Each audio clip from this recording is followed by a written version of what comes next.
नमस्कार. आपल्या भात शेती म्हटल्यानंतर लावणीच्या वेळा आपल्या महिलांची तुम्हाला सगळीकडे महिलांची गजबज बघायला मिळेल किंवा महिलांचाच तो हातच्या राखून आहे असा समज आहे. पण हा समज मोडीत काढण्याचा माझ्या बाजूला जो पूर्ण गट आहे, कल्पवृक्ष शेतकरी गट मळगाव, या गटामध्ये तुम्हाला 100% फक्त आणि फक्त पुरुष आहेत. भात लावल्यानंतर म्हणल्यानंतर महिलाच असायला पाहिजे किंवा महिलाशिवाय भात शेती शकत नाही. ठीक आहे, बरोबर आहे.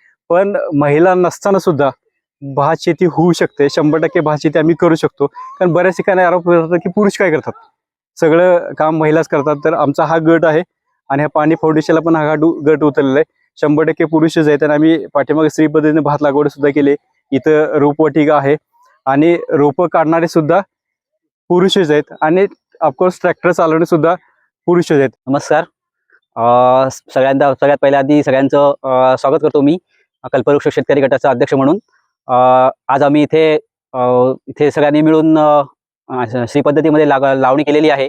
आणि त्याचबरोबर आमचा गट हा पूर्ण 100% पुरुषांचा गट आहे. अगदी एकजुटीने आणि खेळीमेळीच्या वातावरणात अगदी केलेला आहे. एवढा मोठा जो काम केलेला आहे हे कधी आणि कसं सुरू झालं आणि केव्हा संपलं याची कोणालाच हे वाटली नाही. इथे थोडासा सुद्धा असा थकवा कोणाला जाणवला नाही. आणि शेती अशी जर केली आपण सगळ्यांनी तर ती खूप चांगल्या पद्धतीने आणि चांगली आनंदाने होईल आणि नक्कीच आपल्याला याच्यातून चांगलं भरघोस असं पीक नक्कीच आपण मिळवू शकू. नमस्ते, मी गणेश प्रसाद महादेव पेडणेकर, कल्पवृक्ष शेतकरी गटाचा सदस्य आहे.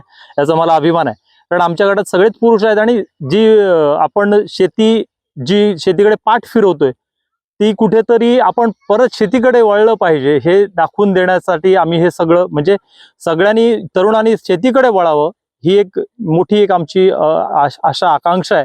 आणि जे आपण स्त्री पद्धतीने भात करतोय ते SRI कडनं शेतकऱ्याला SIR म्हणजे सर करू शकते अशी ही पद्धत आहे. असा आमचा, म्हणजे आजपर्यंत जे आम्ही ट्रेनिंग वगैरे घेतलंय त्याच्यात मला ते जाणवलेलं आहे. एकत्रित येऊन शेती केल्यानंतर आणि तरुणांनी त्याच्यात उतरल्यानंतरचं आमचं जे पहिलंच घोषवाक्य आहे की संकल्पना शाश्वत समृद्धीची, ही आपण निश्चितपणे मिळवू शकतो. कारण कमी खर्च आणि उत्पादन अधिक अशी ही आपण जी पद्धत अंगीकारली आहे. निमंत्रक या नात्याने मी सगळ्या आमच्या स्पर्धक गटांना सांगू इच्छितो की शेती एक दाण्यातनं 1000 दाणा देणारं असं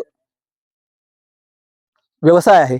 आम्ही कागदोपत्री शेती व्यवसाय लिहितो, परंतु व्यावसायिक शेती अजूनपर्यंत करत नव्हतो. यापुढे ती आपल्याकडे नोंद असून जर केली असेल तर ती फायदेशीर निश्चित आहे. आणि एकत्रितपणे काम केल्यानंतर रिजिकच्या माध्यमातून होणारा खर्च हा रोख स्वरूपात कुठेही होत नाही आणि उत्पादने निश्चितपणे तिप्पट होईल अशी अपेक्षा करतो. आणि कुठेही जात असताना शेती हाच विषय असतो. इथे माजी सरपंच आमच्या गटात 2 आहेत, परंतु आमच्या गटाच्या स्थापनेपासून सुरुवातीपासून असं ठरवलेलं आहे की राजकीय विषय हा इथे कुठेही आणायचा नाही आहे.